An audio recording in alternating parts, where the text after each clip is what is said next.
किसी गांव में एक बूढ़ा व्यक्ति अपने बेटे और बहू के साथ रहता था। परिवार सुखी संपन्न था, किसी तरह की कोई परेशानी नहीं थी। बूढ़ा बाप जो किसी समय अच्छा खासा नौजवान था, आज बुढ़ापे से हार गया था। चलते समय लड़खड़ाता था, लाठी की जरूरत पड़ने लगी। चेहरा झुर्रियों से भर चुका था, बस अपना जीवन किसी तरह व्यतीत कर रहा था। घर में एक चीज अच्छी थी कि शाम को खाना खाते समय पूरा परिवार एक साथ टेबल पर बैठकर खाना खाता था। एक दिन ऐसे ही शाम को जब सारे लोग खाना खाने बैठे, बेटा ऑफिस से आया था, भूख ज्यादा थी सो जल्दी से खाना खाने बैठ गया और साथ में बहू और उसका एक बेटा भी खाने लगे। बूढ़े हाथ जैसे ही थाली उठाने को हुए, थाली हाथ से छिटक गई, थोड़ी दाल टेबल पे गिर गई। बहू बेटे ने घृणा दृष्टि से पिता की ओर देखा और फिर से अपना खाने में लग गए। बूढ़े पिता ने जैसे ही अपने हिलते हाथों से खाना खाना शुरू किया तो खाना कभी कपड़ों पे गिरता, कभी जमीन पर।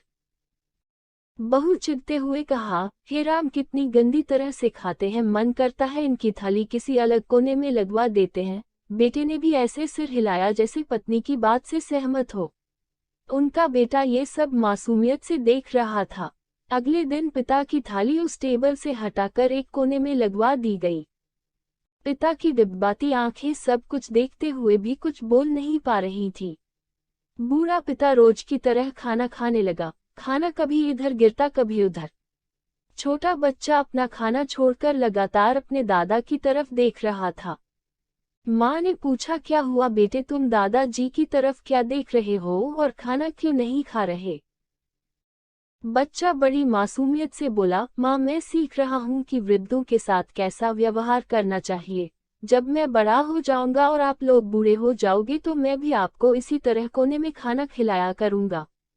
बच्चे के मुंह से ऐसा सुनते ही बेटे और बहू दोनों कांप उठे। शायद बच्चे की बात उनके मन में बैठ गई थी, क्योंकि बच्चा ने मासूमियत के साथ एक बहुत बड़ा सबक दोनों लोगों को दिया था।